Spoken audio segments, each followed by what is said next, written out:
Good evening, everybody. Can you hear me? Yes, we can. All right. Yep. And if everybody can just go on mute unless you would like to ask a question, I'd appreciate that. Well, welcome to our introduction to vermicomposting presentation. My name is Debbie Schnorr. I'm the Environmental Education Coordinator for UC Cooperative Extension of San Bernardino County. And I'm also a Master Gardener and Master Food Preserver and Master Composter. And I have a Master Gardener with me, Betsy, who's going to help me out as the co-host. So she's going to be letting attendees in from the waiting room and monitoring the chat and pasting links into the chat for us. So thank you, Betsy, for being here today. And then we will just continue on. So first, I'd like to thank all the Master Gardeners who have helped create this presentation over the years. I've taken slides from many different people, and also the Riverside County Department of Waste Resources, where I received my Master Composter training, and they have a lot of really wonderful resources that I'll talk about during the presentation. All right, so a few things for housekeeping. First, this presentation is being recorded, and feel free to ask questions as we go along in the chat, and then I'll stop periodically to answer the questions. And when I stop, then if you'd like to take yourself off mute to ask some questions, that'll be fine. And then we're turning off our cameras to save bandwidth, and please keep your mic on mute when you're not speaking. And then within a week or so, I will put the presentation slides and a link to the presentation on our Master Gardener website. And this recording will go up on our YouTube channel, UCCE San Bernardino.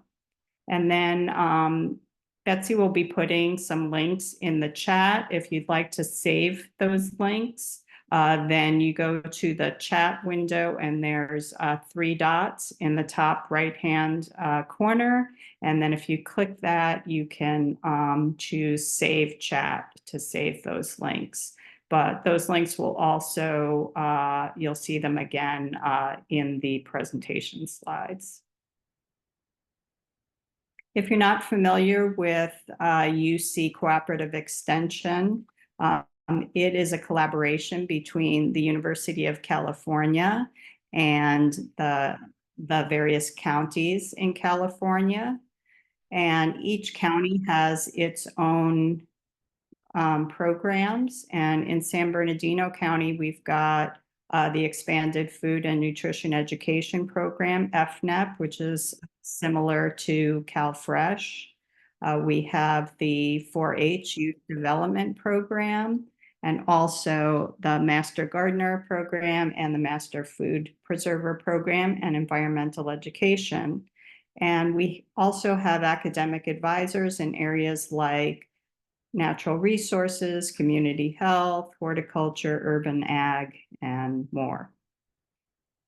So the San Bernardino County Master Gardeners, as well as Cooperative Extension, is part of the University of California Agriculture and Natural Resources Division, UCANR. And Master Gardeners are trained volunteers, and we educate the public by sharing evidence-based research from University of California and other universities, especially through the cooperative extensions, which are all across the nation. And we provide education on a wide variety of topics, whether it's seasonal gardening, composting, sustainable practices in gardening, seed saving, a lot of different topics. And our environmental education program is relatively new. Our mission is to promote environmental awareness and understanding in the community, as well as make sure that we're using sustainable practices throughout all our programs in San Bernardino County. And I've been with the program about 3 years. And the focus areas for the past few years have been composting, both backyard composting and vermicomposting and community composting, waste reduction and recycling and how that relates to Senate Bill 1383, food preservation and food waste reduction, and hydroponics. And we have a couple of different programs. One is to help community composting sites get up and running, our Composting Quick Start program. We're currently working with the Sustainable University of Redlands Farm, SURF. And then we also loan hydroponic systems to schools, and we're wrapping up our school year. We have 3 tower systems and 2 tabletop systems, and we just purchased 2 more tabletop systems. So if you know of a teacher who would be interested in having a hydroponic system in their classroom, please let me know. And we transport the systems there, we set them up, provide education, and then help take them down and back to our office at the end of the school year. So we try to make it as plug and play for teachers as we can. We also can perform food waste audits for schools and other organizations. And we're here to give presentations, workshops, classes on environmental topics like vermicomposting. And just before we get going, I'd like to do a public service announcement on the Oriental fruit fly. And you may have seen some signs around, especially in the citrus groves. So we're still in quarantine in areas of Southern California, and those include San Bernardino and Riverside counties, in cities such as Redlands, Yucaipa, Highlands, San Bernardino, and Riverside. And the Oriental fruit fly is a pest that attacks many different crops, including citrus, fruits, nuts, vegetables, and berries. And because it has such a short life cycle, there can be rapid spread and outbreaks. And also, it can significantly affect our agriculture. And it's widespread throughout Southern Asia and Hawaii. It was first found in California in the 1960s. If you have been informed by the California Department of Food and Agriculture or your city that you're living in a quarantine area, or you see signs that you're in an area, you should not move homegrown fruits and vegetables from the property where they're grown. And then if you are going to throw out produce, you want to dispose of it by double bagging it in plastic bags and putting them in the landfill trash, the black trash bin. So we could do a whole presentation just on the Oriental fruit fly. But for now, if you're interested in more information, you can go to their website, cafruitfly.com, or you can give them a call at the number shown here. And maybe you could paste those into the chat, Betsy. All right, so tonight's topics, we're just going to, this is going to be just a basic primer on vermicomposting. So what it is, what are some of the benefits, how you select worms, what type of worms to use, how you make a worm bin. It's really not that hard to do. What you should use for bedding in the worm bin, how to feed the worms, some things to keep in mind to be successful, and then, what are some of the issues that might arise and how do you solve them? And then finally, what do you do with the output of vermicomposting? What do you get out of it, and how do you use it? And then we'll end with a summary and a final Q&A, but I'll be stopping periodically for Q&A. So let's get started. Okay, first, what is vermicomposting? Well, it's the process of using worms as your primary decomposers, and they transform food waste into compost. So in backyard composting, there are many different crawling organisms that help turn both yard waste and food waste into compost. In vermicomposting, we're focusing on worms and we're focusing on food waste. And vermicompost is also known as worm castings or worm manure. And it's going to help your soil by adding nutrients and microorganisms. And vermicomposting is a very convenient way to recycle your kitchen scraps so that you can use them in the garden.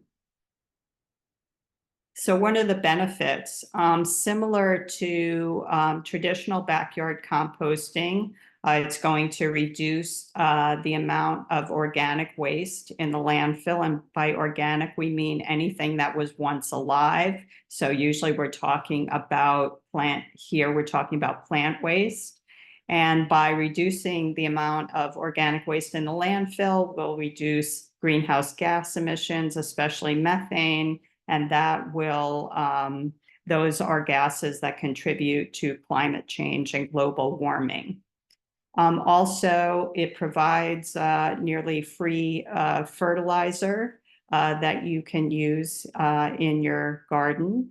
And it can improve soil structure and properties the same way as traditional backyard compost. For instance, if you have a sandy soil, it's going to help that soil to maintain moisture. If you have a clay soil, it will help it to drain better. And one of the main benefits is that it requires less labor and space than traditional backyard composting. So your worm bin can be as small or large as you like, and you can even do it indoors. And it's a great activity for the whole family. It's like having extra pets that take less work to maintain than most pets. So how do you get started? Well, really, you only need four things. One is the worms. The second is the worm bin, and that's a picture of my worm bin. Bedding and food waste, and that's pretty much it. So it's very simple, doesn't cost very much to get started. And so when thinking about the worms, you might be tempted to say, well, I'm going to use some night crawlers or the biggest worms that I can find, because those are going to eat the most food. However, it's recommended that you use red wigglers, and both of them are types of earthworms, but the red wiggler worm is a surface dweller. So it does a lot better than, say, a night crawler, which likes to crawl deep into the soil. It does better in confined space, like a worm bin. Also, red wigglers tolerate temperatures, a wider range of temperatures, from 50 to 90 degrees Fahrenheit. And their sweet spot is more like 55 to 75 degrees, but they can go higher than that. Then they also, even though they're small but mighty, and they eat about half their weight in food scraps each day. So they're going to eat a lot of food, and then given the right conditions, they reproduce rapidly. They can live up to 1 year, and if they're reproducing, then you should not see any decrease in the worm population, and maybe even an increase. And you can purchase them both locally and online. It's a little bit better to purchase them locally if you can, because then you're going to get, your worms are not going to die in transit. So especially in the summer, I'm not sure how well the worms are going to survive if they're being sent through the mail here. So There are many places that do sell them. Usually they're smaller operations, so you may have to ask around. And you could also, if you have friends that are doing worm composting, ask for some of them. And yeah, I've heard that Armstrong Garden Center has them in the summer. But yeah, check online, ask around, see what you can find. And also, Riverside Department of Waste Resources has a list on their website, and I don't know how well it's maintained, but they show a list of at least some of the providers, the worm providers in California. So there's about as many worm bins out there as there are people that buy worm bins. They come in all shapes and sizes. They can be above ground or below ground. They could be made from wood, plastic, or fabric, kept indoors or outdoors or both. So no matter what your lifestyle is, there's a worm bin for you. The good news is that you don't have to spend very much to get started on a fancy worm bin. It's pretty simple to make your own. And I'm going to show you how you can do that with readily available materials. So I'm going to stop at this point to see if there are any questions.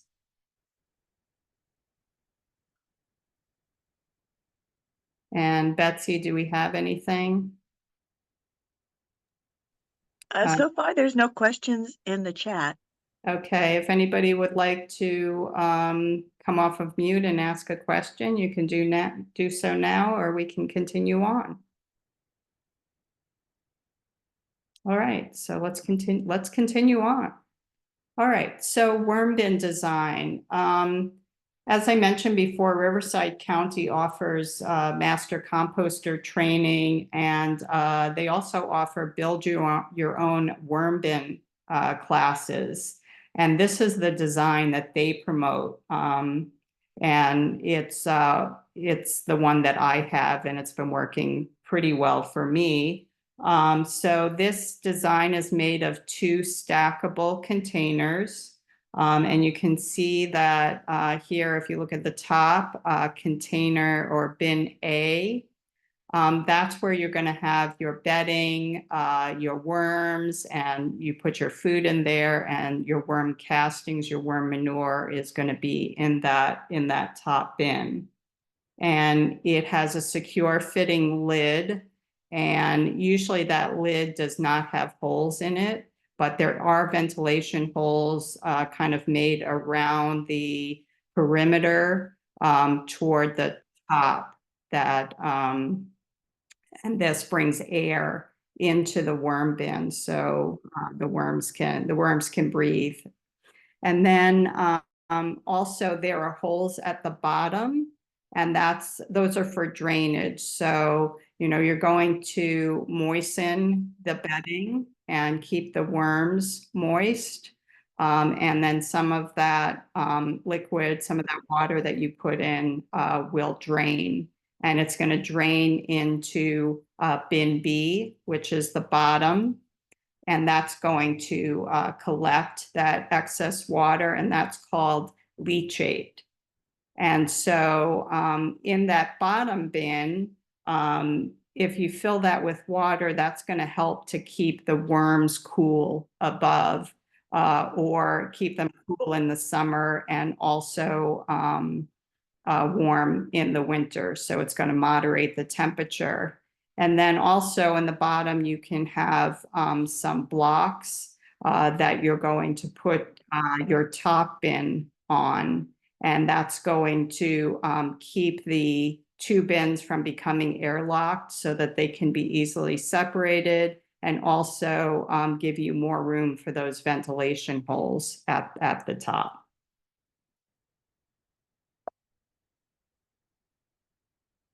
So here's just some more detailed instructions on how to make your own worm bin. So again, you're going to start with an opaque plastic container with a lid, And you would rather have it opaque rather than clear, because the worms really like the dark. And so if you had a clear container, they're just going to move, to the center. And so you want that opaque plastic container with the lid. And that's mainly to keep out pests and to keep the worms from crawling out. And so you can use one of these black and yellow storage totes that you can get in any of the big box hardware stores. And those can be 10 to 18 gallons. The one you see there, the one I have, I think it's about 13 gallons. You can also use a 4 to 5 gallon bucket, whether it's white or blue or orange, depending on where you get it from. Any containers that are stackable that fit one inside the other. You can also use kitty litter buckets. Those are really good too. And so then you're going to drill the ventilation holes near the top of that first bin. You can see that there. And then you're going to drill the drainage holes at the bottom. And one of the key things is, if you have holes into your worm bin, you really want to put some screen behind it, so you can glue the screen behind it to keep out flies and keep the worms in. For those bottom holes, you can just put a layer of screen, like a window screen, and just lay that down on the bottom. And then you'll stack that first container with the holes into the bottom container, or you could use a tray, anything that's going to catch that liquid on the bottom. And then, as I mentioned before, you can use blocks like styrofoam blocks or wood blocks to maintain space between the containers, so it's easier to separate them and they don't become airlocked. So that's really that's it. That's all you really need. It's very, very simple. And then for bedding, there are several different materials you can use, and a lot of discussion about what those should be, but I would say use what works for you. The purpose of the bedding is to provide a moist environment, and also it's something, if it's something like paper, it's something that the worms can eat in case they run out of food. So that's good for you. It allows you to go on vacation, and if you don't feed them for 3 weeks or so, they're going to be fine. And you want to fill that top bin about 1/2 to 3/4 full with bedding, and over time it's going to compress down and you may have to add some more. So things you can use for bedding are torn newspaper, coconut core, coconut fiber, or peat moss, or I've seen people use leaves as well. And the issue with newspaper these days is it's kind of hard to find a newspaper. I went to Barnes and Noble recently, and they said they don't even sell, paper newspapers anymore. And I think even the grocery stores don't sell them. So it's a little bit harder to get. But whatever material you're going to use, you're going to soak that in water, and then you're going to wring it out. So you want it, just kind of moist, but not dripping wet. So you're going to wring out the material and then fluff it before placing it in the bin. And I see that Jacqueline has her hand up, and I will. Hi, Deborah. Yeah. Can I just finish this slide and then I'll answer your question? Yep. Yeah. So also you want to add a handful of sand, dirt, or crushed eggshells to help the worms digest their food. I do have a bag of sand, and I also save my eggshells for the week, and then I put them in a coffee grinder and grind them up, and it's kind of like a fine powder, and sprinkle it in. Also, you want to put something over the top of the bedding to keep that moisture in and keep it dark. So they call that a newspaper blanket if you're using newspapers. So Usually you take about 10 or so sheets of newspaper, and then you're going to wet them and then wring them out. And then I just fold them till they fit on the top of that container that's on the top of the bedding, but below the cover. And that's going to retain the moisture and keep out the light. You can also use cardboard. And then also you want to keep the bedding moist and keep the worms moist. So you're going to spray the bedding and the blanket regularly with water. And it'll be much more if you're keeping it outside in the summertime. It's going to be, you're going to have to wet it down a lot more, sometimes several times a day. And then add, depending on how big your container is, you could add 1/4 to 1 pound of red worms. I think in my container, I started with maybe 300 or 400 worms. A smaller container, you could probably get away with 100. And then allow the worms to acclimate for a week before feeding them. And they're just gonna, if you have paper in there, they're just gonna be eating the paper. Jacqueline, did you have a question? No, you actually already touched on it, so thank you. Okay, no problem. Any other questions at this point?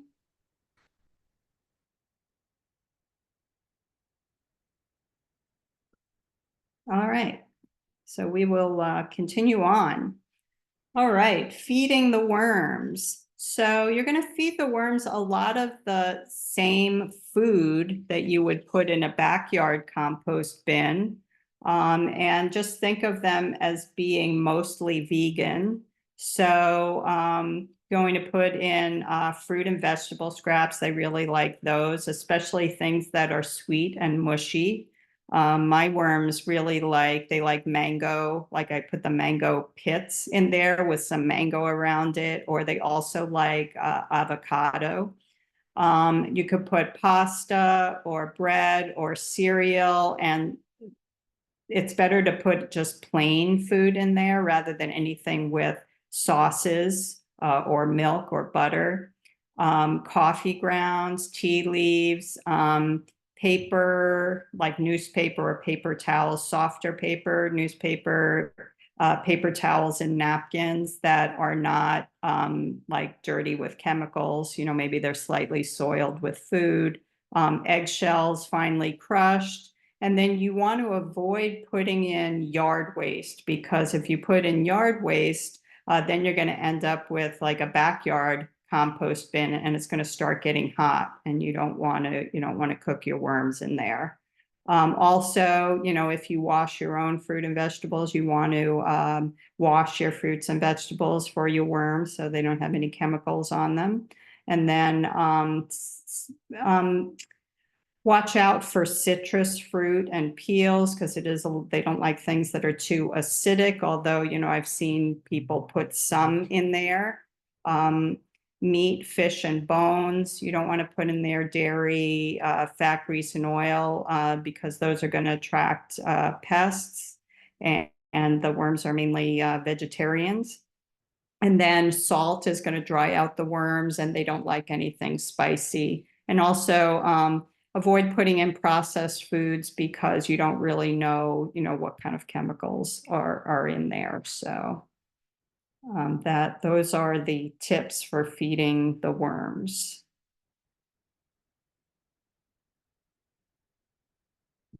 And then you want to make sure when you put the food into the bin that you're covering it really well with the bedding and the newspaper blanket, so that you're not getting flies and gnats and mosquitoes and things going after the food in there. And also, if you have to monitor how much the worms are eating and not leave a lot of rotting food in there.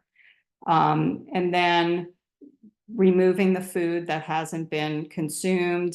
And then you can, it's good to have the worms go through the whole bin. So you want to feed them in different parts of the bin on different days. So, you could feed them small amounts every day, or you could feed them once a week or once every 2 weeks, whatever works for you. Usually I just chop, as I'm chopping up my fruits and vegetables and things for dinner, I will take the leftovers and just put them in the bin right away. So you can use the zone feeding method, which is, maybe you put it in the upper left corner. You start with zone 1 and then you move to the lower left corner and then you kind of zigzag your way around the bin, but just try to place the food in different areas. So some of the keys to success in worm composting is keeping the bedding damp, not wet. And just like backyard composting, you want to keep it about as wet as a wrung out sponge. And then you want to locate the bin in a shady spot. You don't want to, again, you don't want them to get too hot. Definitely don't want it to go above 90 degrees. And one thing you can do to keep the worms cool in the summer is to fill some plastic bottles with water, freeze those in the freezer, and then at the beginning of the day, you can put them on top of the newspaper blanket and then let them, serve as air conditioning for the rest of the day and then, replace the next day. And ideally, you'd like to keep the worms between 55 and 75 degrees, but if you have an outdoor bin, it might get hotter than that. But again, try to keep 90 or below. And then start small, start with a small bin. And then if the worms are reproducing and you're enjoying it and you find out you want to do more, then you can add bins as the worms reproduce. Did somebody say something? Okay. Also, don't overfeed the worms because then you're going to attract lots of pests. So if the worms are not, if you put too much food in or the worms don't like the food that you put in, then after a while, after a week or so, just take it out.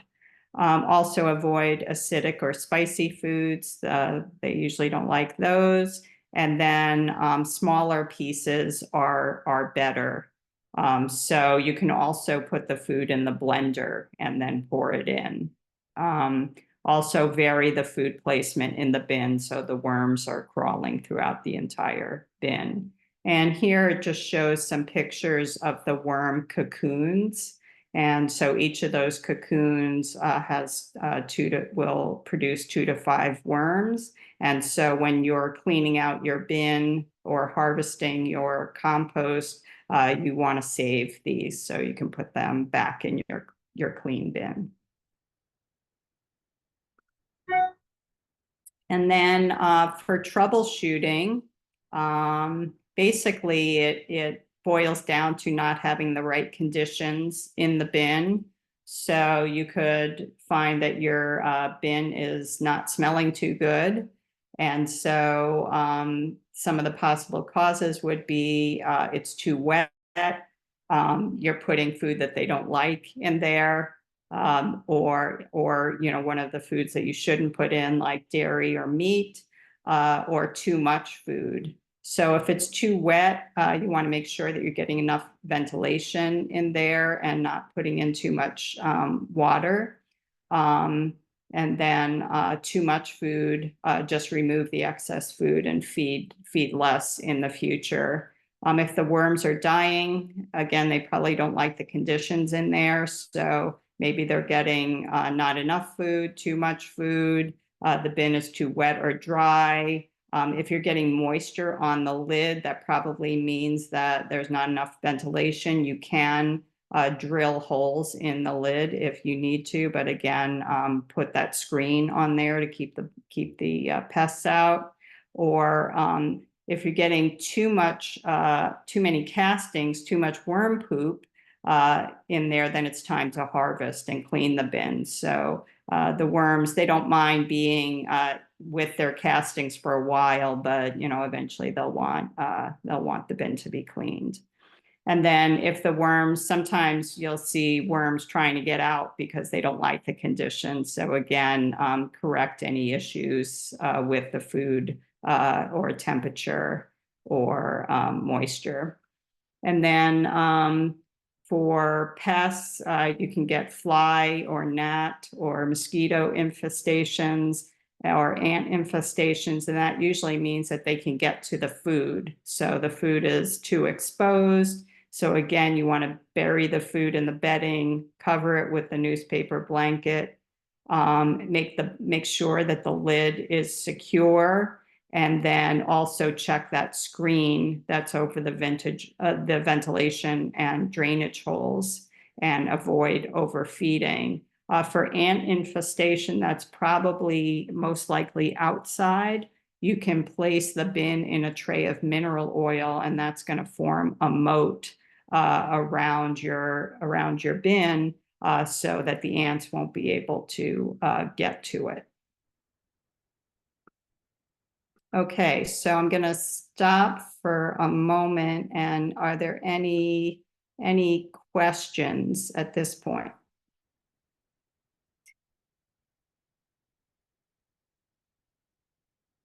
All right, so we will move on. I don't see anything in the chat. So the question is, what do you get at the end of this process of collecting worms? Well, you're going to get those worm castings, that worm manure, and that contains all those plant nutrients and microorganisms that are good for your garden. So you want to harvest those after some time. And you're going to, they actually look like dirt. And you might be wondering after a while, like, what is all this dirt doing in my worm bin? That's the worm castings. So you want to harvest them when they start accumulating and they're starting to pack down. And I would say you want to harvest somewhere between after 4 to 8 months. And I harvested mine for the first time after 6 months, and I thought that was just about right. It does take a while to harvest the worm castings. It can take several hours depending on how you plan to harvest, and we'll talk about the different methods. But essentially, you're trying to separate the worms from the castings. So mostly that's a manual process for the home vermicomposter. And then at that point, if you find you have too much worms, you could give them to a friend or a neighbor, or start an additional bin. In general, the worms are going to acclimate to whatever environment that you have. So they should not really be overgrowing your bin. If you limit the amount of food that you have and you've limited the amount of space, then the population should stay fairly stable. And then once you have harvested your worm castings, you're going to refill the bin with fresh bedding and return the worms and the cocoons to the bin. So now let's talk about how do you harvest them? How are you going to separate the worms from the castings and the bedding? You can do it in 2 main ways. One is kind of the sorting way, and one is the relocation way. With relocation, if you dump the contents of your bin out onto a tarp, and best to do this outside, and do that during the day, then the worms are going to crawl away from the light. So you can start working at the top, and they're probably going to crawl deep into that pile, and you'll be able to, take out the castings, and then, just keep going into the pile till all you have left is worms. You can also do your relocation by feeding them on one side of the bin, say maybe for a week before you want to harvest. And then most of them will move to that side, and you'll be able to take out the castings from the other side. You can do the hand sorting method where you're just taking out piles of worms and castings and bedding, and then just separating the worms from the castings. That's what I did. And I would say it took me about 3 hours to do that. And then you can also do screen sorting. So, for bigger operations, you can use centrifugal force and kind of spin them around. I'm not sure how many of the worms are going to survive that, but you could do that. Or you can just put some screen down in a frame, and then the worms are going to stay on the top while you move the the castings through. And then you can combine the methods in different ways. But again, it's really just trying to separate the worms from the castings, and then you're going to put the worms back into a clean bin. And so what are you going to do with the worm castings? There's many ways to use them. You can use it as a top dressing. So just spread a thin layer of castings on the lawn or on your soil and water it. And they're quite potent, so you have to be sparing. Also, you can use it as a soil amendment. And again, because it's so potent, you'd only want to mix like 1 part castings with 5 parts garden soil or planting mix, and you're going to work it into the soil. For container plants, you can sprinkle the castings on the surface and water it, or mix the castings with the potting soil. You can also use them with seed starting mix. And then you can make worm tea, which is actually different from the leachate that comes out the bottom of the bin. For worm tea, one way to do it is to place a scoop of worm castings into some kind of cloth bag. And then you're going to soak that in a 5-gallon bucket of water for a day. And then you remove the bag and then use what's left to feed your plants. I've seen people use bubblers also, or they might use like a really big trash can and a large amount of castings, and then put a bubbler in there to help the process and keep it in there for several days. You want to use your castings as soon as possible after harvesting, because you've got the nutrients and microorganisms in there. It's kind of like a living organism. And so you want to use it as soon as possible. If you can't, then to keep it alive, keep those microbes alive, you want to store it in a non-airtight container, because it's going to need some air to breathe at moderate temperature, and then keep that moist till you're ready to use it. And then the worm leachate, again, that is the liquid that's coming through the drainage holes at the bottom. And so that's really just excess water that you've put into the worm bin, and it seeps to the bottom of the bin. And again, it's not the same as worm tea, because most of that does not go through the worm's digestive tract. So it's not going to have the same nutrient content, but, still good to use. And then if you have too much leachate coming through, that probably means your worm bin is too wet. If it smells bad, you don't want to use it. And then if you are going to use it, you can mix it with water so that it looks like weak tea. In my bin, I find that it's pretty good to use just the way it is, because it's pretty weak. And you can either pour it on the soil or spray it on plants.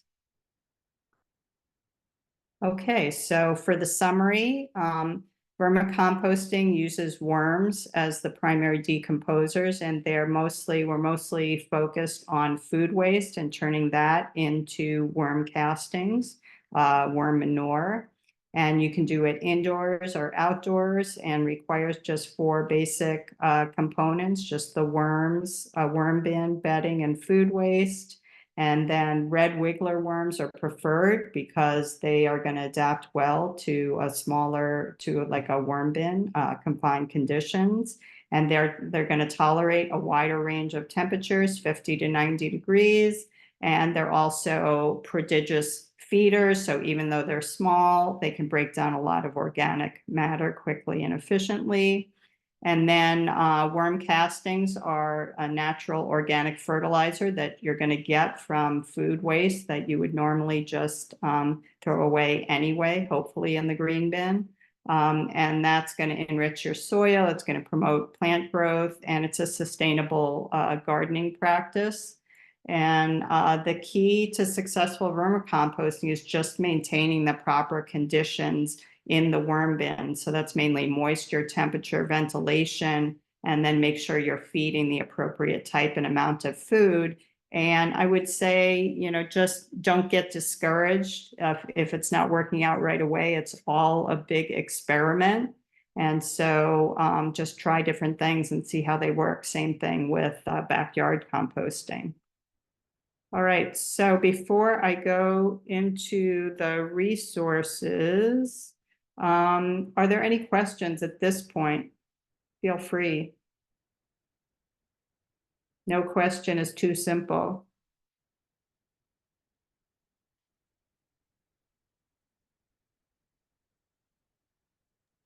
So you said putting water, frozen water, underneath in the bottom will keep them cool and warm in the sun, will keep them cool in the summer and warm in the winter?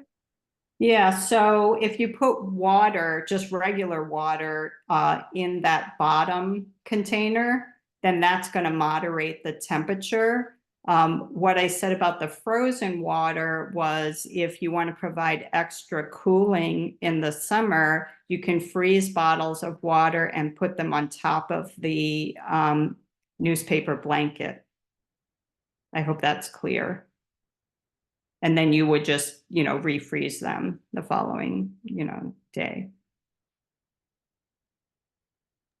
Does Got that it, make thank you. Okay. Any other questions? I have a question.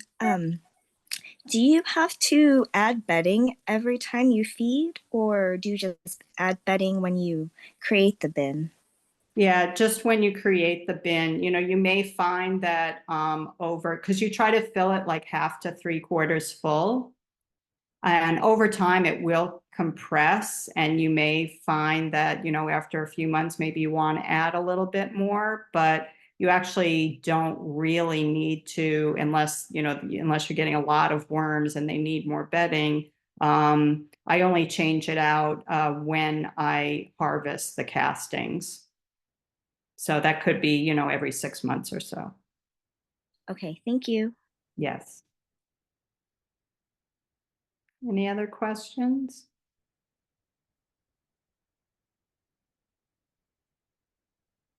All right, moving on to resources. There are a lot of websites out there, especially for cooperative extension. So every state has cooperative extension. So you'll see a lot of vermicomposting information there. Also, Cal Recycle has some information, and Riverside Department of Waste Resources, loads of presentations. They do live presentations. They have recorded presentations, information on creating your own worm bin and all the materials you need and how to do it step by step. So I would definitely recommend that. And then Rodale Institute, of course. And then there are books out there. Rodale has a book of composting. I think for kids, the one that I've seen the most is Worms Eat My Garbage. You know, if you're teaching, say, elementary school kids about worm composting. And then also, again, if you're teaching, there are a lot of there's a lot of information for youth education. And so all this is going to, maybe Betsy, if you can copy this and just put it in the chat if you want to save the chat.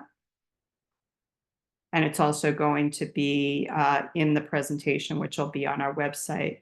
So if you want more information on composting and other gardening topics, you can go to our Master Gardener website, which is mgsb.ucanr.edu. And we also have a helpline that you can email or call, and usually the composting questions will eventually come to me.